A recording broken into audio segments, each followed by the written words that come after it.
Just wanted to show anyone that's struggling with a drz125, figuring out if you want to put a different shifter on this piece rather than their linkage, or like their linkage can be repaired. I don't know how it was supposed to stay on this piece, but what I did was I drilled a hole in the bottom center, maybe closer to the right, because I wanted to catch this edge. You can see there's a groove in the edge.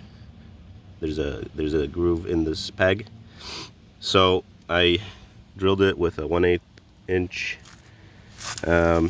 drill with a, then I threaded it with this guy, 40 by or 4 by 0.07, because I had the screws for that.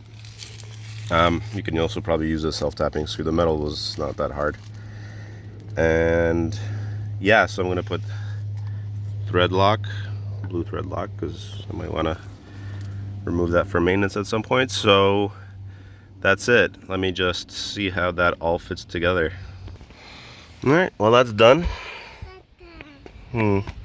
Yeah, hey baby, this is where it is. I screwed it in, and you can see this thing is not gonna come off anymore. So that's it. Hopefully it'll stay there with the thread lock, but if it doesn't, then I'll figure something out. It should be good though. Cheers.